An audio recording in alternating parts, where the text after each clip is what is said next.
Hello and welcome to the Minority Arts Appreciation Society, where we're ticking all the boxes.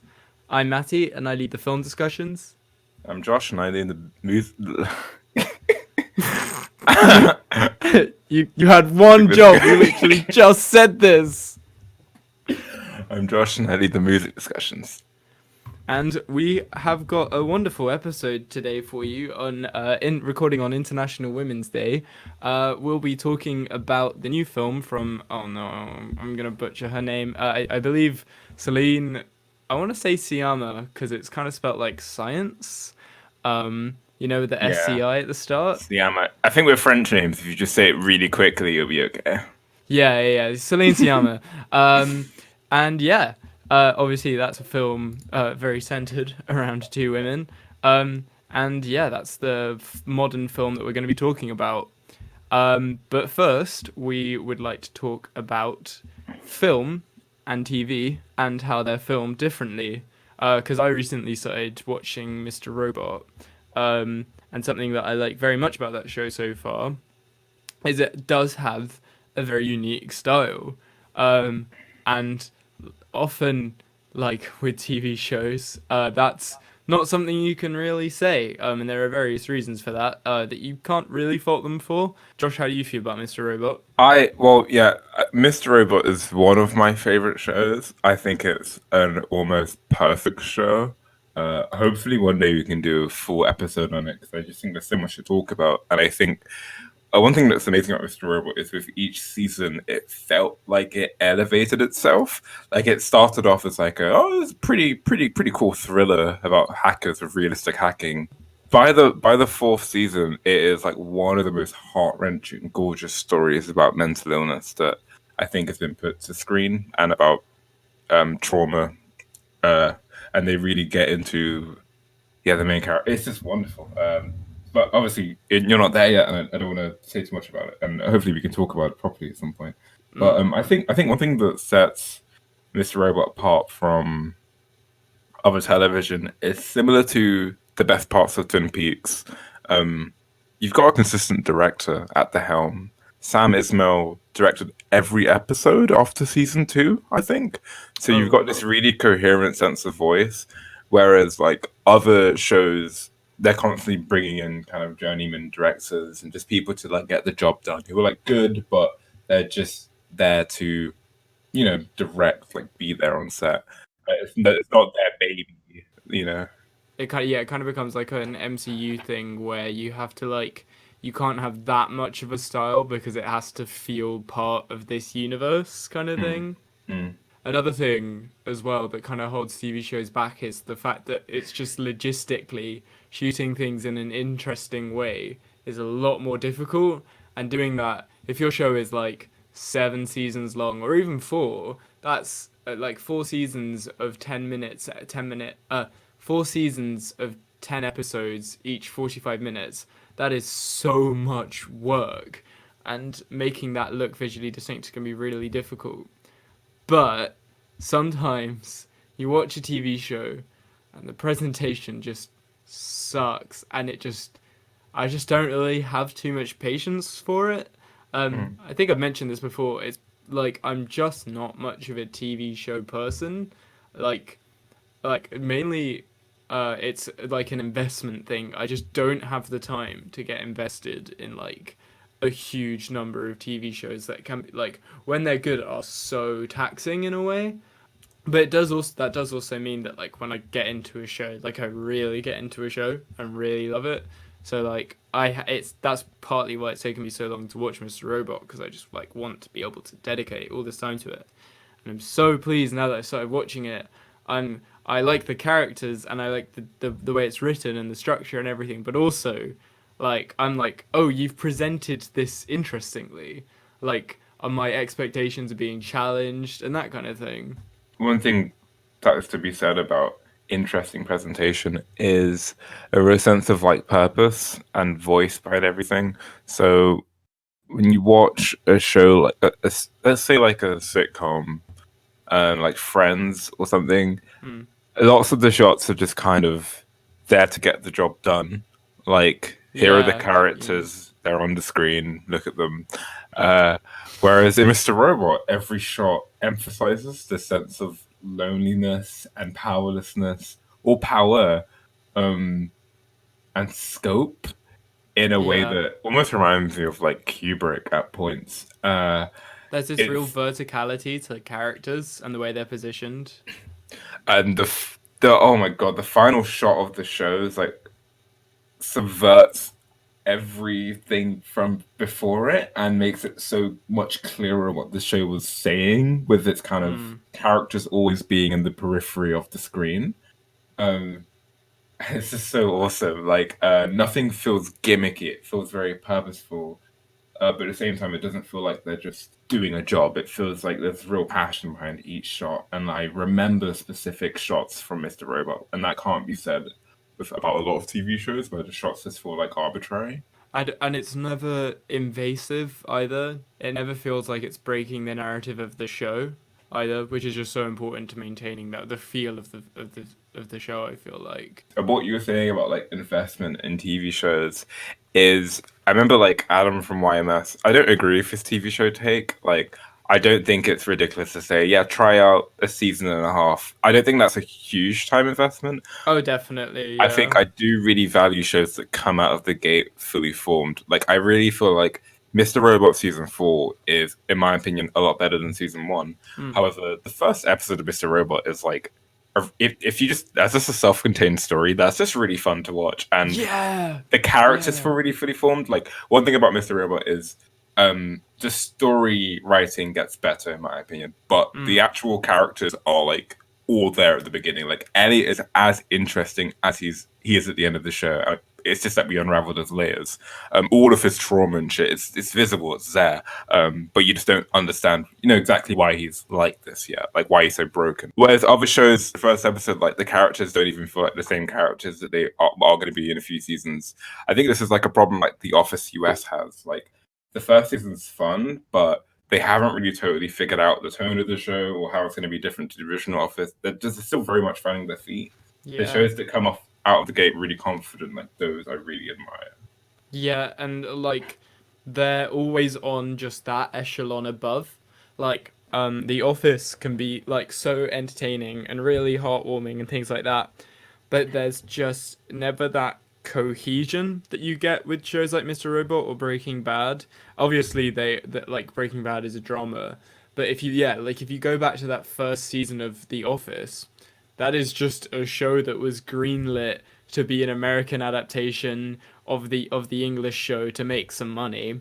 And it's kind of in a way a miracle that they just got good writers and it turned out really funny and the characters were really well written for a good few Yeah. seasons. Whereas like Mr. Robot, like by coming out so strong so early, it kind of just gives it that sense of vision that like keeps you with the show even when it is weaker. Whereas like if you go back to The Office, you're like when it gets weaker, you're like, oh this I don't even think this is really going anywhere because it doesn't have something it's overall trying to achieve. And just so it doesn't look like we're just taking shots at sitcoms, obviously you're probably going to disagree with me on this, but I really struggled to get into Breaking Bad. Not Breaking Bad. Ugh. I really struggled to get into Game of Thrones for that reason. It felt so bland directorially, at least in season 1. It was very dull to look at. And whenever Thingy wasn't on screen, who plays Edward? Ed. Sean Bean, Whenever Sean Bean wasn't on screen, it really did feel like, uh, he carries that first season. He carries that first season. Like the show honestly the show the reason season 4 is my favorite season is because I feel like that was when they were like, "Oh yeah, this is a visual medium. We need to do things with this." have I got the big battle scene where like Jon Snow's fighting a million people? That season, I think that's either 5 or 6. Because I saw that scene looked like it was well shot. Looked That cool. is incredible. That show has some amazing battle scenes in it. But yeah, in those first 2 seasons, it is definitely finding its footing cinematography wise. And like I'm definitely keep like going through it on the strength of the writing. and all the characters and everything like that. But yeah, that's about all I have to say on telly. Yeah, same. I'm Mr. Robot's great. Can't wait for you to get I on to know. season 2 and season 3 and season 4. Yeah, I can't wait to like get to the part of the show that's like the show, you know? Oh man, I'm so excited. Yeah. I think that moves us on to our discussion and review of Portrait of a Lady on Fire. This film, I almost don't really know how to introduce it. So this is a film about forbidden romance, on I think on the island of Brittany in the 18th century, between two women, one of whom is meant to be marrying a nameless Milanese man, who we never see throughout the course of the film. We just spend 2 hours with these two women, watching their relationship And unfold, the young maid.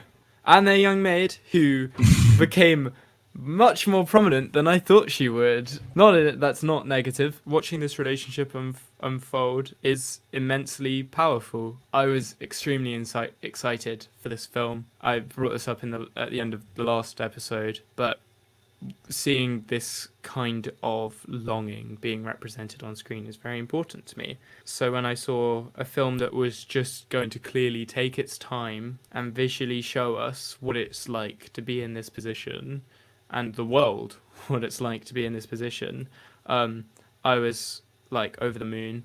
And watching this, I was over the moon again, just to see how beautifully and touchingly this was executed. It's a gorgeous, gorgeous film. I don't want to say too much about it before I start my proper discussion. And I'll let Josh get on with his thoughts. Oh, and by the way, this will be a spoiler discussion, so if you haven't seen it yet, we'll be spoiling everything about the film. Mm. So yeah, Josh, what did you think? Yeah, well, in my opinion, this is a difficult film to spoil. I think it feels very much like a classic Greek tragedy, like the film compares itself to the Ovid tale of Orpheus and Eurydice. Mm, I think this is one of those films where, yeah, you can have the whole plot synopsis laid out in front of you, but you haven't it's watched about the film. watching it. Yeah, I mean, we were saying before about directorial intent and how a film is shot, and um, spoiler alert, I think this film's pretty fucking good, and uh, yeah, the shots in this film are like indescribable. I think I sent, oh, there was one shot of the film I just couldn't get out of my head over the next few days, which is after the initial kind of like, oh, we can't be together because I'm meant to be marrying this Italian guy, and my mum's coming back tomorrow. There's a shot of Adele's character. Is it Heloise? Yeah, Heloise. Standing by the ocean, and oh my god, it is one of the most gorgeous, gorgeous shots I've ever seen. And yeah, it's a hard film to spoil because it's mostly experienced through all these sensory kind of messages. Yeah. The way its use of sound, its use of color, that's the real story in my opinion. Um, I feel like if someone had come up to me and said, "Oh yeah, they end up together for a bit in this film," I wouldn't be like, "What?" You know, that would be mm, a very unsurprising thing to hear. To start getting into the techniques of why this film means so much to me now, um, it's really about the looks, and the time that it takes for these looks. There's obviously been a lot of like literary discussion around the female gaze, and this is a film for that, and not only the female gaze but the female gaze of a female. And this film isolates these two people in so many subtle ways in order to bring them together. Namely, there are a lot of the times, when you have two, like the women that aren't involved in this romance, when they're shown looking at each other, it's in profile, um, and so you can't see their faces, you can't read it, and you feel like you don't get that sense of attachment and enrapturement. Whereas, yeah, these looks between Heloise and Marianne, they're constantly shown together, with their faces in full, and what that does is you just constantly see yearning and the pain within them as they grow to learn everything about each other. One of my favorite shots in the film, from potentially, no, not my favorite scene, but a lovely one, is the sequence where Marianne goes and plays the harpsichord. And I genuinely believe in that moment you watch Eloise fall in love with her. There is a smile on her face that appears, as she tells her about this piece that means a lot to her, that is wonderful. And I think what you see in these looks is knowledge, and it's just complete knowledge of each other, and it's something that feels uniquely like queer, and that's so beautiful, and I'm so grateful for this film to have done, and uniquely, I think there's something about two women just and their ability to just look at each other and just know everything that each other is feeling. Um, and I think that's the best thing about this film. Mm. Well, I'm gonna like disagree with you slightly. I think that what makes this film emotionally powerful is how difficult it is for them to get to a place where they can just look at each other and know how they feel and sympathize. I think most of this film is pretty much plotless. There isn't like real conflict, but most of the conflict that arises is through their failure to recognize each other. For example, when she first shows Heloise the portrait she draws, Heloise is so angry. She's like, "Is this how you see me?" She burns the portrait, and that's really playing on this idea of like initially Heloise merely a move for Marianne. I think I read this in like an interview somewhere and they really wanted to subvert the idea of the muse and kind of the muse getting upset that they're just the muse and want to be viewed as a Mm, whole person. And so that first hour and a half is really a struggle to get to that place where like um, Heloise feels understood. And likewise with Marianne, when she's angry at Heloise for like going off and getting married, obviously this is out of Heloise's control. And there's this moment of like, how can you not understand that this isn't a choice I'm making? This is just like the constrictions of my life because the patriarchy and whatnot. mm, Um, I think that was the real tragedy and beauty, and I feel like the moment at the end when they lovingly imitate that shot from Titanic of paint me like one of your French girls, but her pubic hair and vagina is covered with the mirror, and Heloise looks into herself. That is like the culmination of all of that conflict of like they're finally at a place where they're so synchronized and able to see each other and themselves more deeply in their togetherness.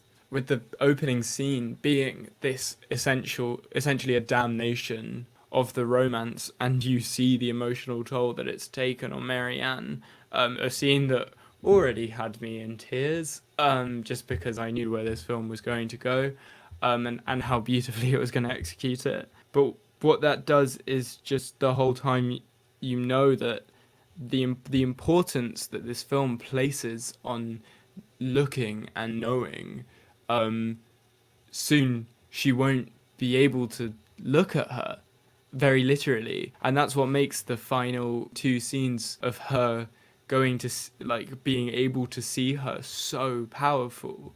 Um, in a way, I mean, I'm just like heartbroken, but also glad in a way that there was no contact, um, because it just brings out that the gaze, the gaze. It brings out the, it It brings brings out the out, gaze. it brings out the power of the look, and almost in a way, it's enough that she sees Heloise and just sees her weep, but also rejoice in hearing the song that reminds her of her old lover, um, in that is just the knowledge that there's still meaning there, and Mm. like as well. And I think you can also see that when in that same scene you talk about where Marianne draws for her, it's just that constant visual reminder, um, I really, really like the moment where she's saying all these wonderful things to Eloise as she paints her. Um, and then she eventually goes, "Oh, that's what I tell my models to keep them entertained." And it's, yeah, just that flirt, like the gradual build up of flirtation, and also as well at the same time taking, yeah, like taking the idea of the muse and just how like romanticized an idea it is, but also just how like shallow it can be when you like take someone on a surface level. Yeah, I mean, I bring it down for a really kind of heady discussion, it's being quite dramatic and emotional. I just want to talk about like what it was actually, how it felt like going to see it and leaving the theater. Mm. I wanted, I was drawn to see it because yeah, it looked like 2019's Queen by Your Name. Like, I'm not just because LGBT, but like the structure of the film, the kind of premise, it's pretty much the same plot, right? The inherent damnation of it, yeah. Yeah, and I was just not expecting like it to be this good. I'll be honest. I thought it was gonna be like pretty good, but I think there was a moment in the film. Well, during the first bit, I was really tired and I was like really sleepy, and it wasn't the film's fault. It's just because I had lots of work to do that this week. Yeah. So I was like, "Oh God, this one's really quiet and slow. I'm gonna fall asleep." Fuck. So like, I was the first half hour. I was just like fighting to stay awake. Um, and then and I was Yeah. enjoying it, but I was like, God, my body just won't let me be awake right now. But it was sort of perfect because it felt more dreamy because I was drifting in and out and um and then yeah, I got to the scene, the abortion scene. Um, Mm. it's just one. But this one's got one of the most beautiful portrayals of probably the most beautiful portrayal of abortion I've ever seen in a piece of art. And I like it was the moment when she was in agonizing pain, and the kind of infant child was stroking her face and holding her hand, and I like it just. I just broke. Like I legit just choked Yeah. up and started crying, and I was like, "What's happening? Why am I crying at like the subplot in the romance film about the maid getting an abortion?" And yeah, I think I for a long time I just legit did not understand why it affected me so much. Like I, I obviously I'm not a woman. Yeah, I'm a cis man. So I was like, why did that move me so much? And I think what you said about the female gaze and this one's reorientation of it, I think that is part of it. I think it's the fact that they reenact that scene and there's nothing perverted or sexual or there's not even anything really sad. It's not meant to be like, oh no, she's getting an abortion. How sad is that? It's just meant to be like beautiful and like emancipatory. The recreation of the scene and the pain. It's like, it's a necessary pain. I think that's what moves so much. And I think the baby was kind of sort of like a cherub or some sort of just comfort, solidarity. It was so innocent. It just understood everything. And God, I was so moved by seeing abortion like No. that. It's sort of often always taboo, but here it was just sublime. I Wow, yeah. think I think with the baby, it's that the juxtaposition of what's happening brings it out, because you know that this is what Sophie the maid genuinely wants, but she is warmed by that like baby's presence, and it's just because it is, it's like a wonderful contact from another human being, and yeah, that if it wasn't for that contrast, it wouldn't be so clear how strongly Sophie wanted it. I think afterwards. And I don't think it's like some sort of trite. Oh, look, the baby's touching her and she's crying. That means, she really does want a baby one day. And I think it's really like the baby is a figure that I I can't I don't I, well, it's almost a genderless kind of figure. It can't condemn her. It can't judge her. It just loves unconditionally, Yeah, and that's what she like needs in that moment. yeah, exactly. And also like that scene really got to me too. Like this the and the moment that really got to me is so often we've heard Heloise and Marianne say look to each other, and you see Marianne turn away, and Heloise goes to her and just says look, um, and she does, and it's not this pained, dramatic. The score doesn't swell. I mean, there is no score. It's just this quiet moment of community in womanhood. Obviously, there's women like me who can't go through that, but there's just something so magical about it. Yeah, it's a certain type of womanhood. Obviously, women are different to each other. Yeah, exactly, and Yeah. that can exist, and that's absolutely fine. Mm. Um, and yeah, there's just something about this world they create in this film that feels obviously there's like later on it does introduce other people, but they're like nameless and not developed or anything like that, and so you just have this time and this place like that exists just for them outside of like heterotemporality. There's a moment where they're lying together and they both say I wasted time, but that's just how it works for us, and especially for them you waste that time and you lose that time because of the world that we live in. Mm. And that's so sad, but also the film acknowledges the beauty that it creates in delaying the pleasure of love. And Yeah. like, I think this, yeah, it's kind of similar to how it presents abortion. It doesn't bother to show the pain. It only shows the beauty without ever feeling overbearing or saccharine. It's just so magical. All the pain is like medical, physical pain. It's not like the pain of losing a child, like something so trite. Do you know what I mean? Like Yeah. it's the pain of someone reaching into you and doing medical things. Which is not it's not the spa, but yeah, Yeah. it's not just like moralizing pain. Yeah, exactly. And the pain that does matter in the film is like the pain of their separation. I mentioned like kind of the world of them just a second ago. And one thing I noticed during the film was the way they presented Marianne painting. This probably exists because of a technical reason, but you don't ever actually see the actress playing her like carrying out the like the actual process of painting. You only see like her face as she does so. What that does is create a separation between like how she sees and how she paints, and that really brings out, like you said, about how they come to know each other and what they mean to each other. It brings that out so beautifully, and because it's framed in the same exact same way every time she goes to paint her entire portrait, it creates this almost like rhyming poetry that evolves throughout the film as she comes to know her more. And just on an aesthetical level, the idea of using a portrait to represent how you come to know the person you are coming to love, and what that brings out of your art is just beautiful. I think that's like such a wonderful visual representation of love and romance in its core. Yeah, I totally agree. I can't really add much to that.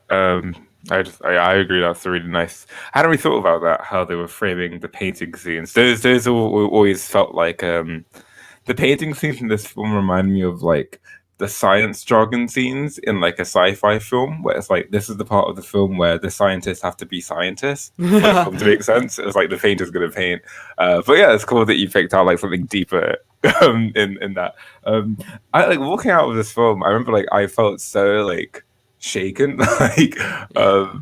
yeah, I was just like I think it was like 5 p.m. And I was like, I did not expect to feel all of those things today. That was quite painful and not just painful, but also something can feel so good that it hurts. You know what I mean? Like, I think this film shatters our worlds. yeah. And yeah, the director, Celine Sciamma, I was like looking her up when I got home and like, I was really kicking myself because I was like, God damn, I did want to see Girlhood and Tomboy.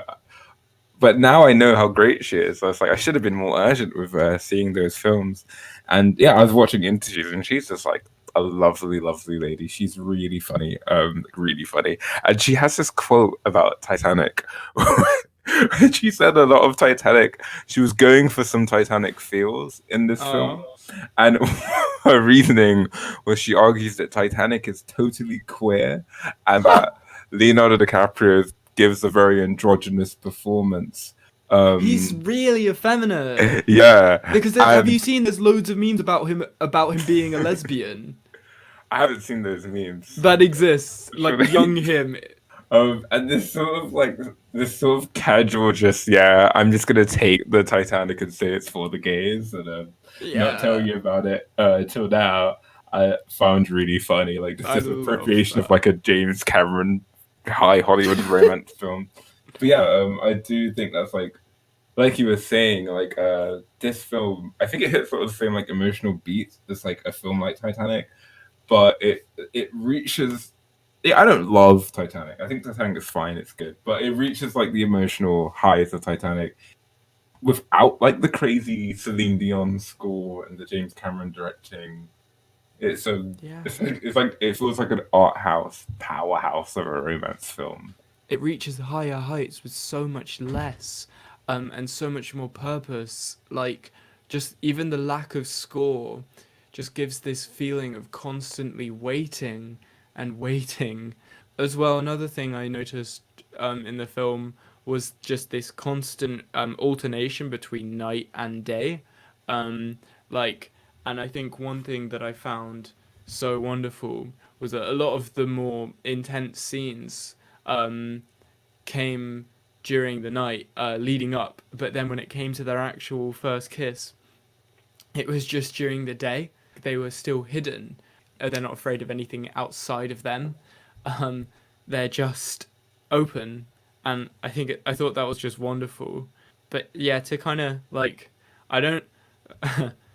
A lot of my thoughts on this film, like my kind of notes and things like that, comes from the first half.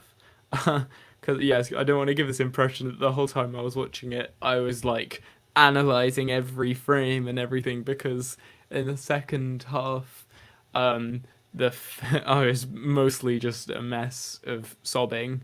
Um, because of the way this film made me feel. It's honestly just one of the most impactful things to watch you've opened your heart to it, and it could seem not to me, but it could seem like how could a film so minimal kind of impact a person that much. But in the minimalism of this film, you see so much of these people.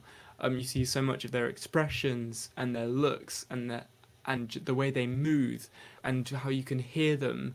Like the fact that this film just shows everything. Like the way she moves to go and pick something up from a coffee table or something means you just come to know them and the way they interact and what it means about the way their romance is developing is so exciting. I agree with you. Like I said, I was really sleepy in the first bit, and I was like, I feel bad because I feel like there's no way I can like this film as much as I might have liked if I was higher energy. Hmm. So I was like, maybe I should go again and watch it again in a few days so I'm more awake. But goddamn, that second half, like it just had me. I was so alert, so awake, literally on the edge of my seat, and Yeah.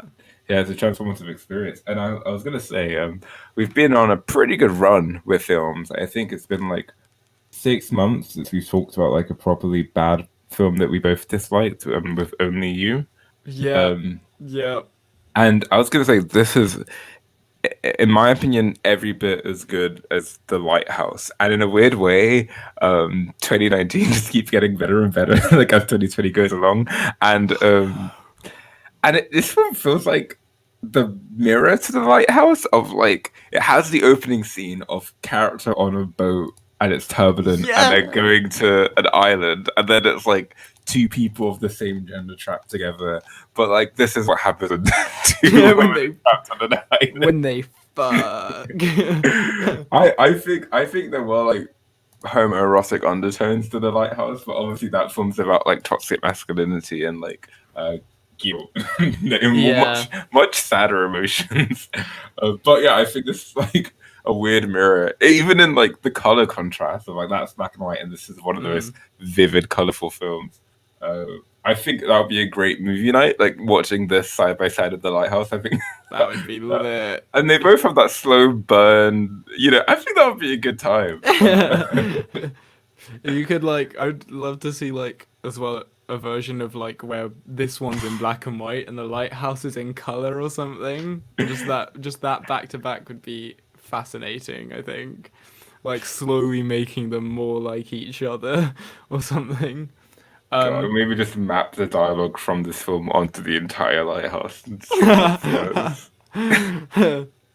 like you were saying about like films we've talked about on this podcast, this is like the best. This is my favorite film we've talked about on the podcast in a few full reviews so far. Like, damn, this film. So to get on into our recommendations, like I'm going to give this a rewatch, because I don't want to set myself up too much.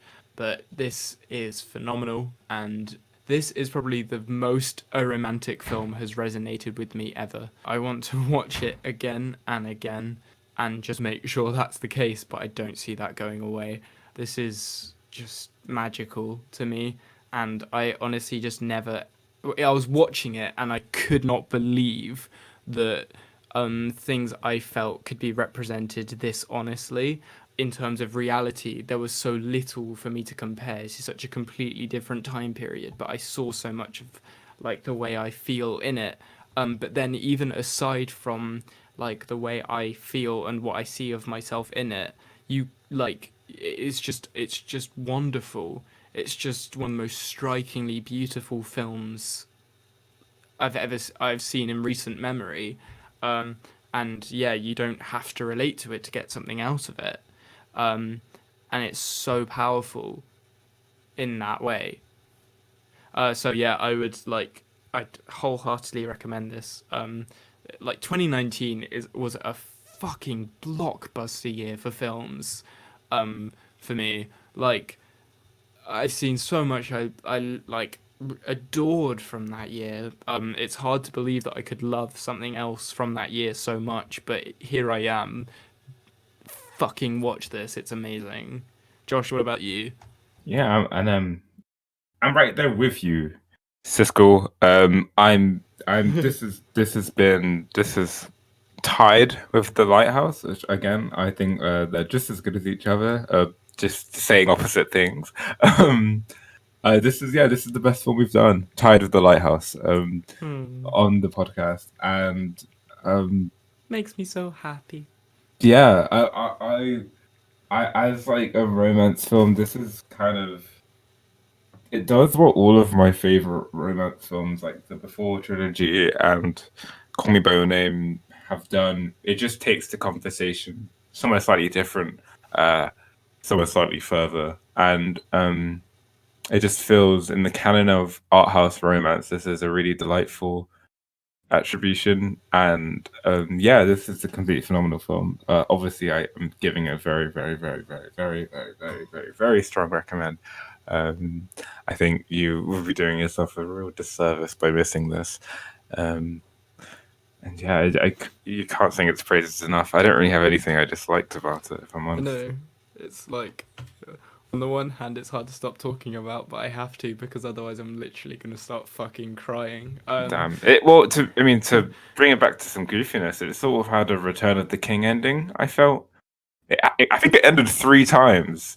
I think Yeah, yeah. it was a turnaround, and I was like, "That's a perfect ending." And then I was like, "Oh, the film's gonna keep going." And every time it kept going, I tensed up because I was like, "No, that was the perfect ending. Don't try to do Don't- another ending." But then every time it kept doing good endings, I was like, "Okay, I like this Return of the King ending. This is good." And then the final one was just like superb, sublime. Legit forgotten. The last one is the orchestra one. Mm. Yeah, yeah, just yeah. That's perfect. And the one when she was looking at the portrait and like it was revealed that the book was opened at the page where she left. I was like, 28. I fully thought that was the end of the film. I was like, okay, that's another perfect ending. We're ready to pack up. And yeah, then it topped it again, and yeah, it was lovely. The one thing about this film that I kind of am really glad it didn't do is Eloise is kind of presented as a bit more of a like kind of I would say like eccentric kind of character I guess like so I feel like like a lesser film might take that side of her character and have her be like the agent of the relationship's destruction as well, and she like forgets about Marianne. But I Mm, love that this film doesn't do that to her character. Like she like loves just as much as Marianne, and in fact, we're kind of following this film from the perspective of the person who has to be swayed more. Like it's mm. actually Heloise who is kind of frustrated throughout the film, and trying and just like yeah. Whereas I feel like Yeah. that's just not usual. But yeah, we must stop talking about this film unless you have anything else you want to I say. have one more thing I want to say. So obviously, we've been talking a lot about female gays, and this is a film without men. And Yeah, when a man shows up at the end, it fucked me up. I was like, oh yeah.